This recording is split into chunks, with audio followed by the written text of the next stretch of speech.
Haleluya, kita kembali mengikuti Abam. Ini episode 1002, 1002. Saya didampingi oleh Pak Pendeta Dr. Edi. Yuk Pak Edi, kita mulai. Seorang pria usia 53 tahun menikah, tinggal di Bekasi. Oke, teruskan. Di sini saya mau kesaksian dan sekaligus mohon didoakan. Saya masih sering jatuh bangun dalam dosa perzinahan dengan wanita-wanita spa. Setiap kali melakukannya timbul perasaan yang bersalah dan takut, hingga akhirnya minta ampun kepada Bapa di sorga. Terakhir saya melakukannya lagi kemarin sore, kemudian timbul lagi perasaan bersalah dan takut. Ketika di rumah, saya menyaksikan tayangan di YouTube suatu khotbah atau seminar yang pada akhirnya menyampaikan bahwa kedatangan Tuhan sudah dekat. Di situ saya takut dan khawatir tidak mengalami pengangkatan ketika Tuhan Yesus datang. Kemudian saya berdoa minta ampun kepada Bapa. Setelah berdoa saya mulai merasakan sedikit kelegaan. Kemudian keesokan paginya saya berdoa dan menyembah Tuhan serta minta ampun lagi kepada Bapa, memohon perkenanan dan anugerah dari Bapa di sorga. Dalam perjalanan ke kantor, saya mendengarkan khotbah Pak Eras di truth.id yang berjudul Takut yang Kudus. Dalam Sunday Service ketiga, tanggal 14 April 2024, sambil mendengarkan khotbah, saya minta Bapa menjamah saya dan biarlah saya mengalami kehadiran Tuhan. Dan akhirnya saat masih dengarkan khotbah Pak Eras, Tuhan menjamah saya. Saya menangis sambil setir mobil sambil berkata pada Bapa, "Aku menyesali semua perbuatan dosaku. Aku jahat dan sangat tidak layak bagimu. Jujur aku takut padamu ya Bapa. Aku mohon ampun ya Bapa." Dan saya merasa sepertinya Bapa menjawab dan meneguhkan saya ketika Pak Eras mengajak nyanyi lagi, "Di matamu aku istimewa." Di matamu aku istimewa, karena bagiku kau segalanya. Hidupku hanya untuk kesukaanmu. Oke, terus. Saat itu juga saya menangis lagi karena saya merasa Bapa bicara kepada saya melalui lagu itu dan saya masih berharga serta istimewa di matanya. Bahkan ketika sambil sarapan pagi saya dengarkan lagi lagu tersebut. Akhirnya saya menangis lagi bercucuran air mata. Padahal saya sarapan di tempat umum. Ada beberapa orang di sekitar saya waktu itu. Saya sungguh merasakan jamahan Tuhan melalui lagu tersebut. Tolong doakan saya supaya saya terus diberikan kuasa ilahi untuk bisa hidup dalam kesucian seperti dikatakan dalam 2 Petrus pasal 1 ayat 3. Karena kuasa ilahinya telah menganugerahkan kepada kita segala sesuatu yang berguna untuk hidup yang saleh oleh pengenalan kita akan Dia, yang telah memanggil kita oleh kuasanya yang mulia dan ajaib. Pertanyaan saya dengan kondisi background saya yang sering jatuh bangun. Kemudian pada saatnya saya bertobat dan berhenti dari berbuat dosa. Apakah Tuhan masih berkenan supaya saya mengalami pengangkatan ketika Tuhan datang kembali? Demikian kesaksian dan pertanyaan dari saya, mohon maaf jika terlalu panjang. Tuhan Yesus memberkati Pak Eras dan tim. Ketika Bapak, ketika Anda sadar itu salah dan bertobat, itu sebenarnya 50% Anda sembuh. Tetapi yang 50% ini adalah langkah ke depan, jangan lakukan lagi. Begitu Anda melakukan, itu seperti candu atau edik yang akan membelenggu dan membuat ikatan lebih kuat. Nah, orang seringkali tidak tahu. Dia pikir setelah berbuat dosa, saya mengaku dosa, nanti suatu hari saya akan berhenti berbuat dosa. Oh enggak. Dia makin mengulang, akan makin ikatan kuat. Sampai dia tidak bisa kelepas. Atau dia akan dipukul Tuhan. Sakit, dan lain sebagainya. Ini dengan perempuan spa. Langkah berikut Anda akan bertemu wanita yang Anda akan simpan jadi istri simpanan. Sampai punya anak. Dan akhirnya jadi masalah besar dalam rumah tangga Anda. Pegang ucapan saya, Anda tidak berhenti jadi kecanduan. 2, Anda akan ketemu wanita lain yang akan menjadi istri simpanan. Itu masalah. Saya punya anak. Habis sudah. Apalagi wanita nuntut untuk Anda bertanggung jawab. Wah. Apalagi kalau agama lain, waduh. Anda bisa kehilangan keluarga. Jadi hari ini Anda harus bertobat. Dan langkah yang paling bagus untuk mengkondisi Anda berbuat yang kudus adalah berani berjanji. Aku mau hidup suci Tuhan. Aku tidak mau berbuat dosa lagi. Berani berjanji. Lalu isi hidupmu dengan doa. Pagi kau doa bersama saya, tiap hari ada 30 menit doa pribadi. Jangan nonton film-film yang membangkitkan gairah seks atau libido. Datang kebaktian, kalau Anda tinggal di Bekasi, Anda bisa ke Rehoboth. Di hari Jumat, Anda datang doa. Hari Selasa ada suara kebenaran. Anda isi waktu Anda mencari Tuhan sebanyak-banyaknya. Oke? Dan ingat, kesenangan sesaat menghancurkan. Seperti orang lapar, makan atau minum. Puas sebentar. Dampaknya luar biasa. Bahaya. Del, putus, jangan dikit, nyambung lagi, del. Tuhan memberkati dan Tuhan akan memimpin Anda. Anda tidak akan terhilang kalau ngikutin terus Truth ID, tidak akan terhilang. Tuhan mengampuni, Tuhan melupakan. Ingat kalau Tuhan sudah mengampuni, Tuhan nggak ingat lagi. Anda yang masih mengingat, Tuhan tidak ingat. Oke, teruskan Pak. Seorang pria usia 41 tahun, Ya. status menikah, memiliki 3 anak, tinggal di Surabaya. Salam Pak Erastus yang kami Ini hormati. salah satu gereja ya, karismatik. Salah satu ya, gereja kayaknya. di Nggak tahu Surabaya. ya. Oke, kita nggak tahu gereja model apa ini. Terus, Salam Pak Erastus yang kami hormati. Pertama-tama izinkan saya mengucapkan banyak terima kasih untuk setiap pelayanan Pak Erastus bersama tim ABAM dan atas terjawabnya pertanyaan saya pada ABAM episode 525. ya, Begini Pak Eras, saya mau meminta masukan dan saran dari Pak Eras. Pada tahun 2023 adalah tahun yang luar biasa untuk kami dan pekerjaan saya. Tuhan begitu memberkati kami melalui pekerjaan saya. Bahkan mertua yang selama ini membenci kami, di ujung tahun 2023, tiba-tiba meminta maaf dan mengakui bahwa selama ini sudah bersikap tidak baik pada keluarga kami, sehingga hubungan kami pun diperdamaikan oleh Tuhan. Tetapi di awal tahun 2024, mulai awal bulan Januari, saya mengalami beberapa permasalahan dalam pekerjaan. Saya menjadi pihak yang banyak disalahkan dalam pekerjaan. Bahkan sampai terjadi 3 masalah beruntun yang berhubungan dengan keuangan dan posisi dalam pekerjaan. Pada masa-masa itu saya masih bersyukur karena melalui masalah itu, saya percaya seperti yang Pak Eras pernah katakan, bahwa Tuhan ingin memurnikan kita melalui masalah-masalah yang kita alami. Bahkan dalam keadaan tersulit pun, Allah turut campur tangan. Dan semua itu saya yakini dalam kendali Tuhan. Tetapi saat ini, melalui permasalahan-permasalahan ini, timbul masalah dalam diri saya.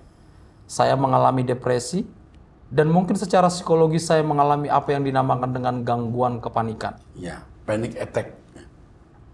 Panic attack-nya. Hah? Ya, Apa? Anxiety. Anxiety disorder. Terus, jujur, saya tetap membawa apa yang saya alami ini kepada Tuhan. Saya juga mencoba bercerita kepada beberapa orang yang bisa saya percaya, termasuk kepada orang tua saya sendiri. Tetapi yang saya rasakan ini belum bisa membuat saya tenang dalam bekerja.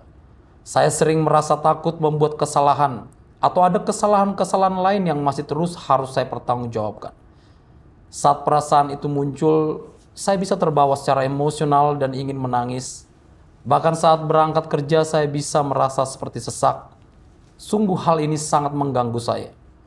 Bukan saya ingin menumpahkan masalah yang sedang saya alami, seperti apa yang Pak Eras sering katakan. Tetapi dalam fase ini saya sendiri kesulitan untuk melawan perasaan ini. Ada rasa syukur saya yang lain, bahwa saat saya mengalami peristiwa ini, dan permasalahan ini saya didukung oleh Tuhan melalui pasangan yang tidak henti-hentinya memberi saya semangat dan memahami situasi saya. Kalau boleh Pak, saya minta masukan dan saran dari Pak Eras, dan kalau bisa saya dibantu untuk konseling juga. Terima kasih banyak sebelumnya Pak Eras atas saran dan bantuannya. Elohim Yahweh memberkati Pak Eras beserta kru. Anda terlalu berlebihan, tapi saya mengerti. Kalau orang dalam kondisi depresi seperti Anda berat, ya mau dinasihati bagaimana tidak mudah. Namun demikian saya ingin mengatakan bahwa Anda dalam kendali dan kontrol Tuhan. Dalam kendali dan kontrol Tuhan. Salah satu obat yang menyembuhkan kita itu berdoa. Doa pagi bersama saya, lalu doa pribadi, itu menyembuhkan. Sementara mendengarkan khotbah untuk membangun bangunan berpikir yang baik.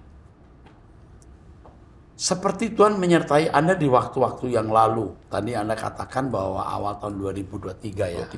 Akhir ya. Tuhan memulihkan itu. Memulihkan hubungan. Sebelumnya kan Anda punya banyak pengalaman yang sulit, keadaan yang sulit. Ternyata Tuhan memberi pertolongan atau jalan keluar. Seperti Tuhan menolong di waktu-waktu yang lalu. Ingat ini, jadi kunci. Seperti Tuhan menolong di waktu-waktu yang lalu, Tuhan akan menolong Anda di waktu yang akan datang. Tuhan pasti menolong Anda juga di waktu yang akan datang. Jadi seharusnya Anda menjadi kuat. Ya. Ingat, seperti Tuhan menolong di waktu-waktu yang lalu, Tuhan juga menolong Anda di waktu yang akan datang. Ini jadi kunci. Anda doa, mendengarkan khotbah, dan seperti Tuhan menolong di waktu-waktu yang lalu, akan ditolong juga di waktu yang akan datang. Namun demikian, kita akan mendampingi dengan seorang konselor. Nanti saya pikirkan konselor yang usianya tentu harus lebih tua dan punya pengalaman. Ini kasusnya nggak mudah. Ya, oke, kita teruskan. Seorang pria usia 37 tahun, status menikah, memiliki 2 anak, jemaat di daerah Bali, Badung, Mengawi Bandung. Bali. Ingin bertanya, kenapa ya hidup saya dari semenjak COVID begitu banyak cobaan dan sampai kebingungan. Semua yang saya usahakan untuk menjadi maju dan membahagiakan keluarga selalu gagal. Mohon pencerahannya Pak Pendeta, Tuhan Yesus memberkati. Sebenarnya Anda juga sedang marah ya terhadap keadaan. Tapi begini, dari pengalaman hidup saya usia 65 tahun dan berjalan dengan Tuhan dan melihat kehidupan banyak orang.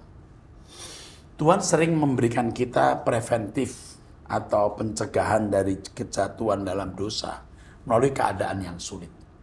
Kalau keadaan kita baik-baik, jatuh dalam dosa dan rusak. Maka Tuhan memberi pengaman dengan keadaan yang sulit itu. Ya. Jadi ini Anda harus tahu dulu yang ini. Tuhan memberi pengaman. Anda mungkin berkata, saya nggak punya dosa, nggak ada niat-niat jahat. Belum makmur. Belum banyak duit. Belum nyaman, belum tenang. Kalau nyaman, tenang, makmur, bahaya. Lalu apa yang kita harus lakukan? Rubah diri kita. Perubahan diri kita akan merubah kesehatan ekonomi keluarga dan rumah tangga. Perubahan kesucian hidup. Percaya, kesucian hidup. Anda pasti tahu kelemahan-kelemahan apa yang masih ada dalam diri Anda. Tuhan pasti beritahu. Dan itu harus ditanggulangi dari perkara-perkara kecil. Lawan masalahmu dengan kekudusan. Kalau keadaan sekitarmu belum berubah, karaktermu harus dirubah dulu. Amin. Teruskan. Seorang wanita usia 50 tahun tinggal di Pangkal Pinang. Ya. Kesaksian. Oke, nggak usah. Salam Pak, hari ini Selasa 16 April 2024 pukul 19.38 waktu Indonesia Barat. Saya sedang mendengarkan khotbah Pak Eras tentang kerinduan hati Bapak. Agar yang sakit ginjal dan yang tidak bisa berobat karena tidak ada biaya dapat disembuhkan Tuhan. Saya iman itu dan pada tanggal 7 April 2024 lalu, kaki saya sudah kempes hingga sekarang. Kempes. Hanya masih ada nyeri-nyeri sedikit di kedua pergelangan kaki. Saya adalah salah satu dari orang yang Bapak doakan. Amin. 3 minggu lalu saya menangis Pak. Selama 2 minggu kaki saya bengkak namun saya tetap datang mengajar. Terus terang Pak, sejak saya mengikuti pengajaran Bapak, setiap kali dalam doa, penyembahan, dan pertemuan pribadi dengan Tuhan, saya tidak menuntut apa-apa kepada Tuhan. Saya belajar menyikapi semua yang terjadi untuk memurnikan hidup saya dan fokus ke langit baru dan bumi baru. Saya tidak mau merengek kepada Tuhan untuk urusan makan, minum, pakaian, tubuh sehat, dan seluruh urusan hidup di dunia ini. Belajar merendahkan hati, duduk di kaki Tuhan, selalu menghormati Bapa yang berdaulat atas hidup ini. Karena saat ini saya harus lebih fokus dengan hidup sehat, hidup kudus dan kerja keras karena anak kami. Ya, karena anak kami. Mulai Juli nanti akan menjalani studinya di ECHS, Ecumenical Christian High School. Puji Tuhan, anak saya lolos tes pada September yang lalu, Pak. Biar terseok-seok saya dan suami berusaha, Pak. Tidak terasa bulan ini adalah bulan angsuran terakhir kami untuk uang pangkal dan seragamnya. Puji Tuhan, Bapak, kami titip anak kami nantinya. Sedikit histori, anak kami saat TK dan SD dia bersekolah di salah satu sekolah Kristen yang sangat humble dan care serta mendidik anak takut akan Tuhan. Karena beberapa hal saat SMP dia harus bersekolah di salah satu SMP Katolik sekarang ini. Terus Yang mana di hari pertama dia masuk, dia sudah unhappy. sudah akhirnya nggak bahagia. Nah, dan sangat sedih melihat tingkah laku toksik teman-temannya yang tidak punya etika dan sopan santun. Oke, nggak usah dibaca ya. Anak saya sangat tertekan. Tentu tidak semua sekolah Katolik begini Ya. ya. Ini kebetulan sekolah Katoliknya ada yang begini. Ini kan subjektif, jadi kita tidak mencela sekolah Katolik. Ya, Ini kan pandangan subjektif ya. Ini jadi pokoknya keadaan dia dibully gitu ya. Dibully. Terus, tapi di mana-mana selalu ada sih. Ya, Pak. Sekolah manapun. Terus anak saya. Anak saya sangat tertekan, maka suami dan anak saya menghadap kepala sekolah. Ketika anak saya menceritakan pengalamannya selama di sekolah tersebut, kepala sekolahnya malah bilang anak saya yang terlalu negative thinking. Oh.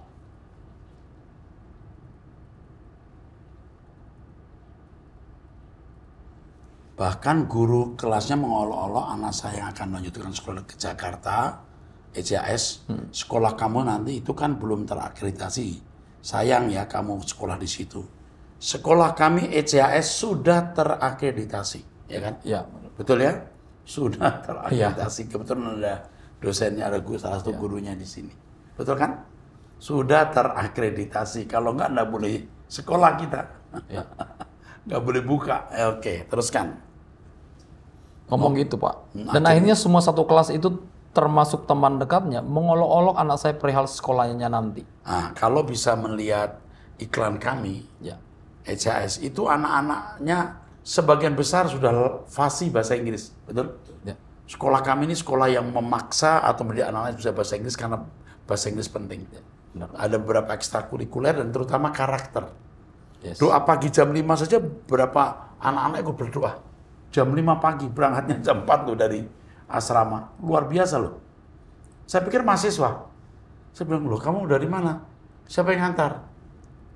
Saya ini ECHS Pak. Oh saya pikir mahasiswa karena tinggi-tinggi. Ah, luar biasa. Dan Inggrisnya bagus-bagus ya. Oke, terus Anak saya akhirnya menanyakan perihal ECHS yang baru dan saya jelaskan. Jangan khawatir nak, kamu sekolah di sekolah yang tepat. Fokus saja dengan ujian akhirmu nak. Jaga hatimu. Selalu sabar dan memaafkan. Tetap tenang dan fokus dengan tujuan utama kamu. Sekarang ini anak saya selalu bilang, mau cepat-cepat saja lulus dari SMP ini mah. ya, Sudah capek diolok-olok terus. ya nanti kalau di ECHS ada pembimbing rohani yang terus mendampingi. Apalagi yang tinggal di asrama ada antar jemput mobil yang bagus. Ya. Artinya mobil yang nggak mogok-mogok ya. Dengan sopir yang bagus dan di sana juga ada kepala asrama yang bagus. Kita bimbing. Ya. Dan Oke, tidak ada olok-olok lagi Pak. nggak akan. Tidak ada olok-olok, tidak ada bully Pak. Nggak ada bully, nggak ada olok-olok. Terus Memang tidak dipungkiri lingkungan belajar dia yang begitu tetap ada dampak dan pengaruhnya untuk anak kami yang sedang remaja. Iya. Labil, insecure, ingin diakui dan dihargai. Beberapa kali kami menghadapi perubahan tingkah lakunya kurang sabar dan kurang santun dalam merespon. Tapi saya menguatkan dan terus meneduhkan dia.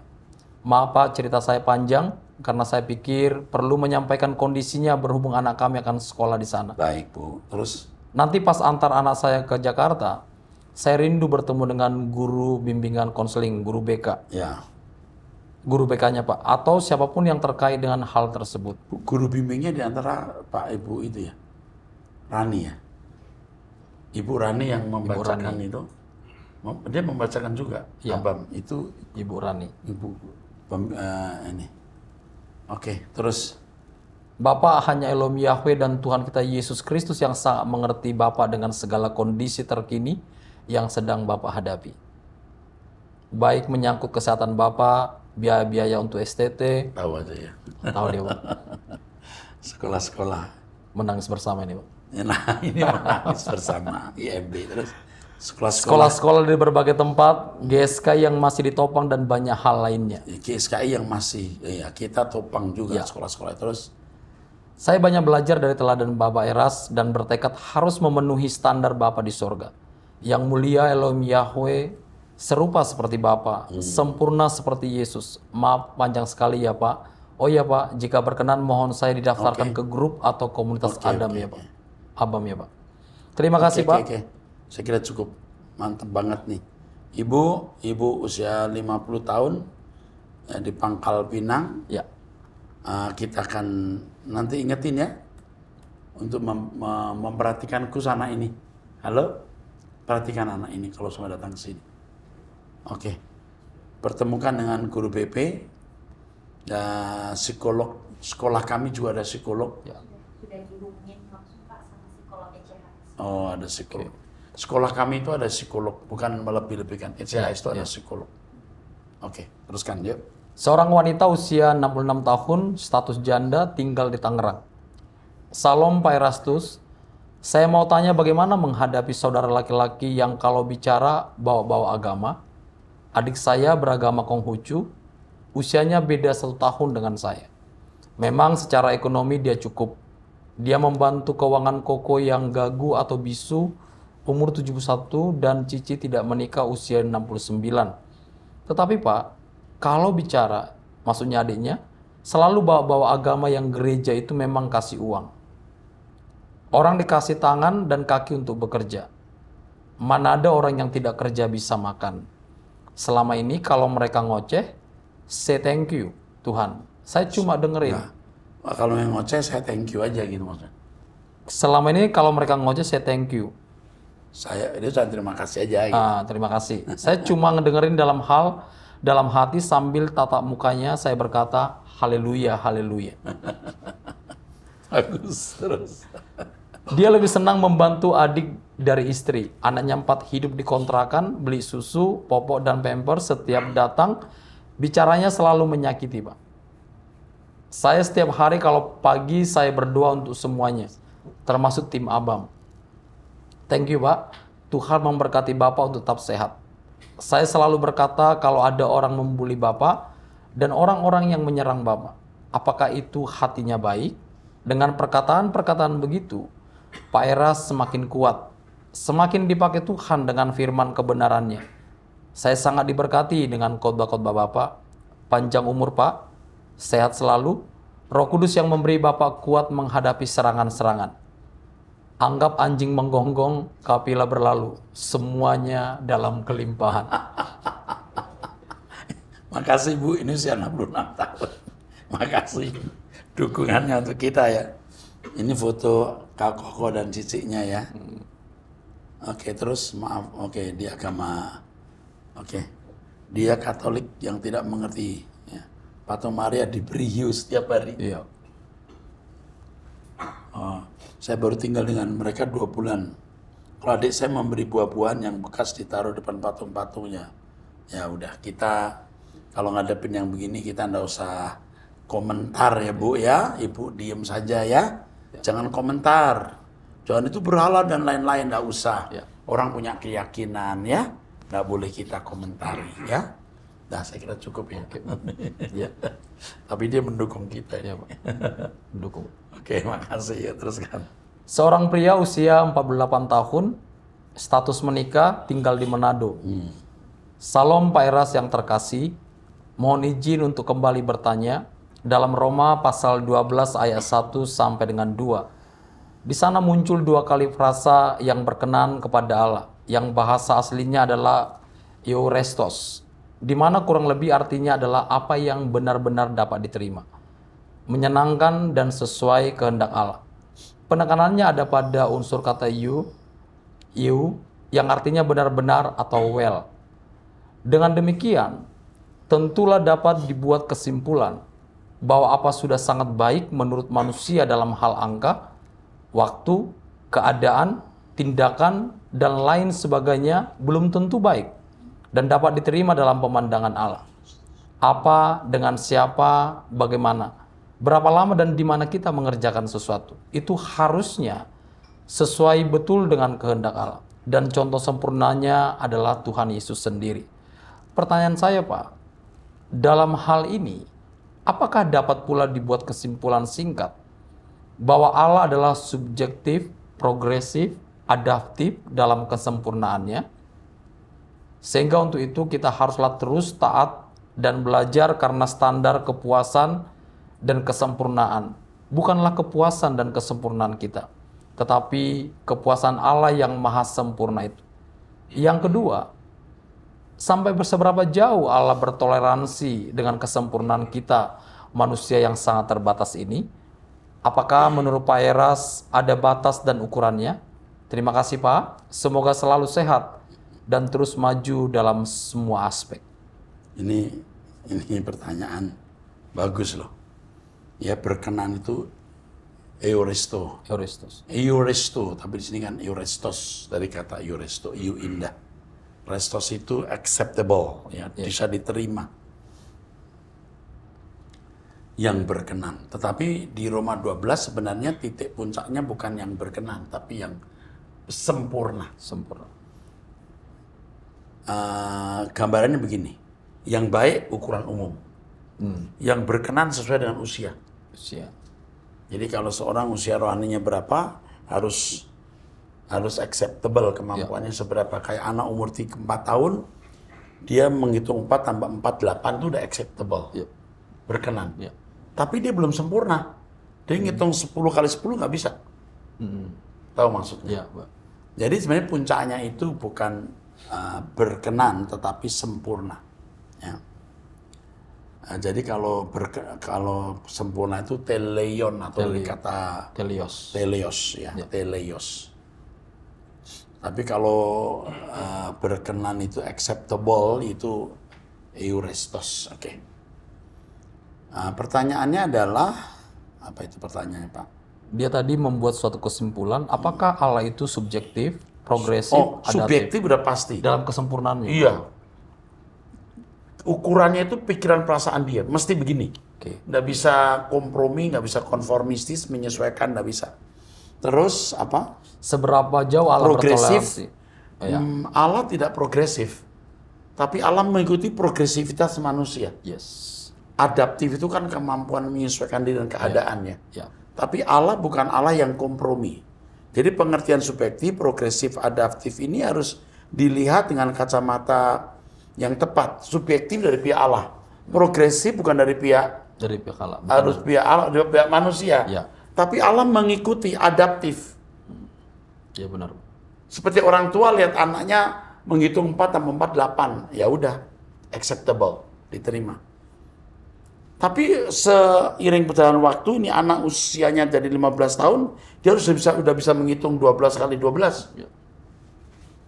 12 kayak 12, harus bisa. Nah, adaptifnya begini. Tahu ya? Allah juga mengikuti progresifnya manusia, tapi Allah nggak perlu progresif.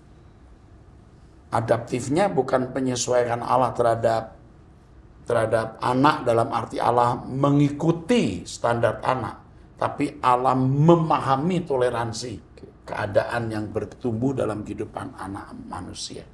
Jelas nggak? Jelas Pak. Sekaligus menjawab pertanyaan kedua tadi Pak. Apa itu? Dia bertanya sampai seberapa jauh Allah bertoleransi dalam kesempurnaan. Dalam ini terkait dengan waktu. Jadi orang itu diberi waktu oleh Tuhan. Pas sampai waktu tertentu Tuhan nggak bisa garap lagi ketika dia memadamkan roh, mendukakan roh terus-menerus, nggak mau bertumbuh, memadamkan roh, menghujat roh. Bukan karena Allah tidak mau menggarap dia, karena dia udah nggak bisa terima penggarapan Allah. Oke, saya kira cukup di episode 1002. Kita bertemu di episode 1003. Tuhan memberkati.